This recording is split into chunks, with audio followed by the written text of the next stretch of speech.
Ethereum is set to undergo a major change in September to officially put an end to those mining days. Ethereum is constantly improving and bringing more people into the space. That's why I'm a firm believer when it comes to Ethereum. Most of the community is happy with the merge, but of course, there's always a group of people who disagree with the transition. A prominent Chinese Ethereum miner, Chandler Guo, recently announced his intention to resist the upcoming Ethereum merge by creating a new parallel network and cryptocurrency. Guo has already branded his version of the Ethereum Proof of Work chain as ETH Proof of Work alongside its native token, ETHW.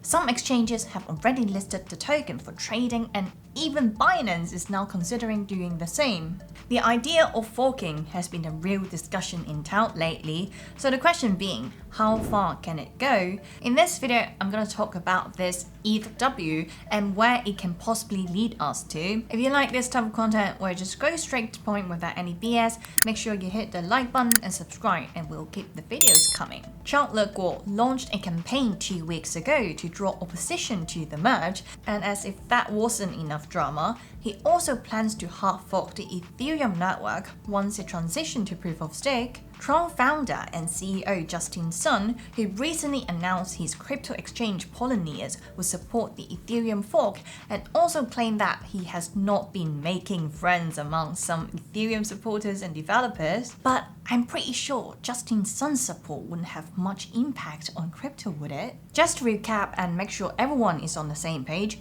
Ethereum is still currently running on Proof of Work, aka mining. Miners would need to have huge amounts of computer power to solve the puzzles in order to earn reward of Ether.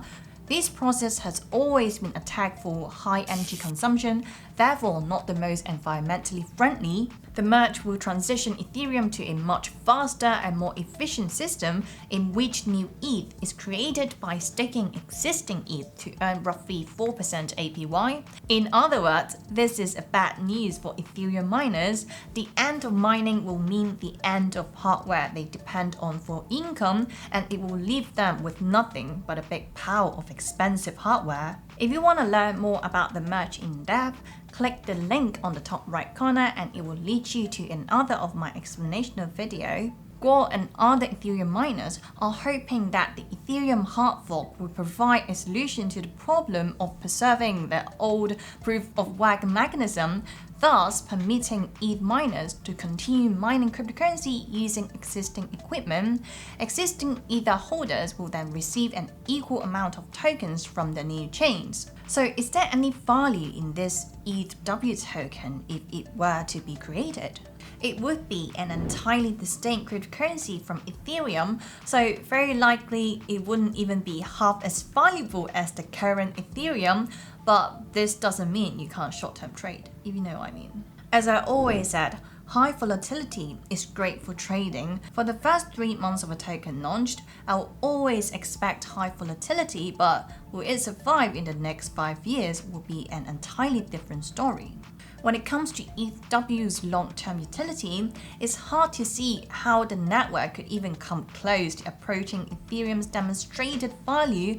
This does not mean ETHW is dead on arrival, because if you look at forks like Bitcoin Cash or Ethereum Classic, they are still hanging in there, aren't they? The potential of this outcome is a testament to the power of ETHW. If Guo and other miners are hoping to see ETHW to recreate profits of Ethereum mining, they will have to recreate Ethereum's market value, but so far the majority doesn't seem to side with the idea of forking. Stablecoin giants Circle and Tether have officially put a statement claiming that they will back Ethereum merge. All dApps that are currently on Ethereum are migrating to the Beacon chain, and this is no small feat.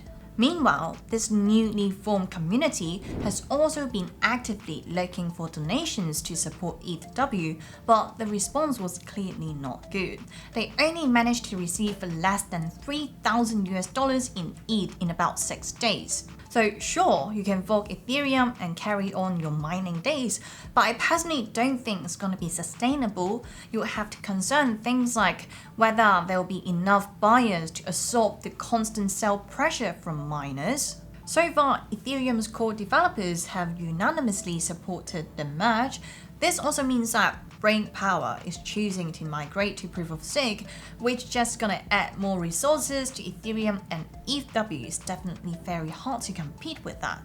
After all, there are only so many Ethereum developers. The current team of ETHW consists of roughly 60 developers, but majority of them are volunteers, and more importantly, none of them are Ethereum core developers. So the most logical way of thinking is that these supporters like mining so much, they can just migrate to Ethereum Classic. Back in 2016, when Ethereum forked due to a dispute over how to handle a big attack, some Ethereum core developers thought the original chain was the real Ethereum, so they helped construct Ethereum Classic instead.